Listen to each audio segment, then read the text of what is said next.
Chapter 6. Up on Boggins Heights.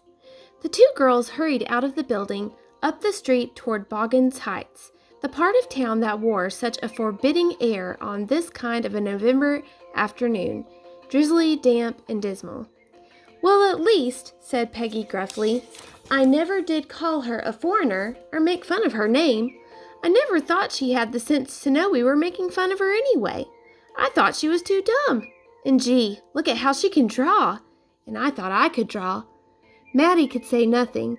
All she hoped was that they would find Wanda, just so she'd be able to tell her they were sorry they had all picked on her, and just to say how wonderful the whole school thought she was, and please not to move away, and everybody would be nice.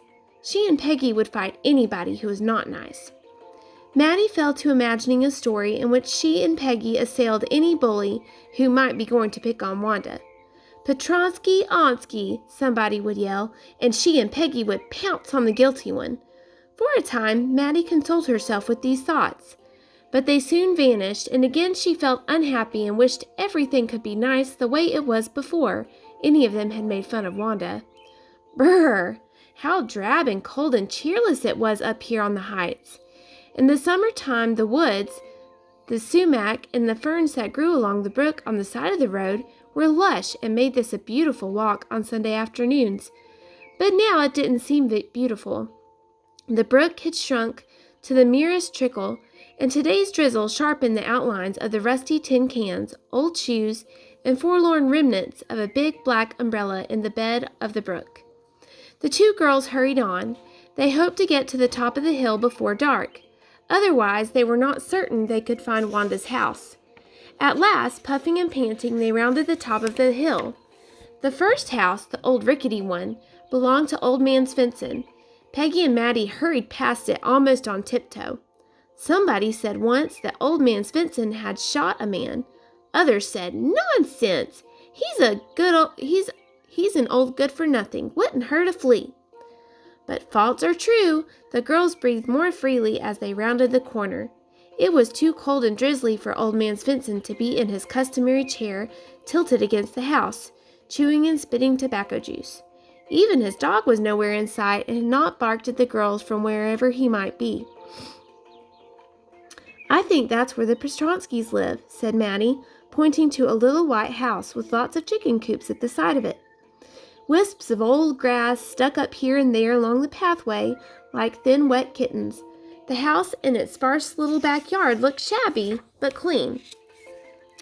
It reminded Maddie of Wanda's one dress, her faded blue cotton dress, shabby, but clean.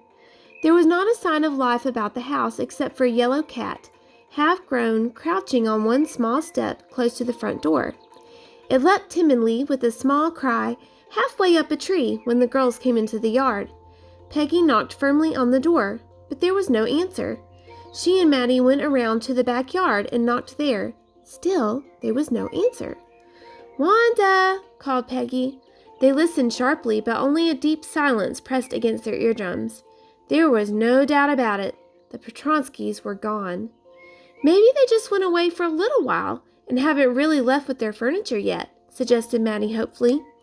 Maddie was beginning to wonder how she could bear the hard fact that Wanda had actually gone, and that she might not ever be able to make amends. "Well," said Peggy, "let's see if the door's open." They cautiously turned the knob of the front door. It opened easily, for it was a light thing and looked as though it furnished but frail protection against the cold winds that blew up here in the winter time. The little square room that the door opened into was empty. There was absolutely nothing left in it, and in the corner a closet with its door wide open was empty too. Maddie wondered what it had held before the Petronskys moved out, and she thought of Wanda saying, "Sure, 100 dresses, all lined up in the closet." Well, anyway, real and imaginary dresses alike were gone. The Petronskys were gone.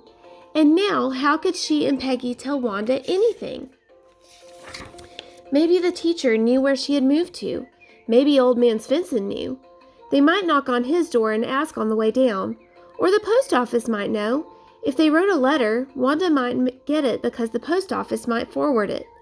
Feeling very downcast and discouraged, the girls closed the door and started for home. Coming down the road, way, way off in the distance, through the drizzle, they could see the water of the bay, gray and cold. "Do you suppose that was their cat and they forgot her?" asked Peggy. But the cat wasn't anywhere around now, and as the girls turned the bend, they saw her crouching under the dilapidated wooden chair in front of Old Man Svensson's house. So perhaps the cat belonged to him. They lost their courage about knocking on his door and asking when the Petronskis had left anyway. Goodness, here was Old Man Svensson himself coming up the road. Everything about Svensson was yellow. His house, his cat, his pants, his drooping mustache and tangled hair, his hound loping behind him, and the long steams of tobacco juice he expertly shot from between his scattered yellow teeth. The two girls drew over to the side of the path as they hurried by. When they were a good way past, they stopped. "Hey, Mr. Svensson!" yelled Peggy. "When did the Petronskis move?" Old Man Svensson turned around, but said nothing. Finally, he did answer, but his words were unintelligible, and the two girls turned and ran down the hill as fast as they could. Old Man Svensson looked after them for a moment and then went on up the hill, muttering to himself and scratching his head. When they were back down on Oliver Street again, the girls stopped running. They still felt disconsolate, and Maddie wondered if she were going to be unhappy about Wanda and the 100 dresses forever. Nothing would ever seem good to her again, because just when she was about to enjoy something, like going for a hike with Peggy to look for bayberries, or sliding down Barley Hill, she'd bump right smack into the thought that she had made Wanda Petronsky move away.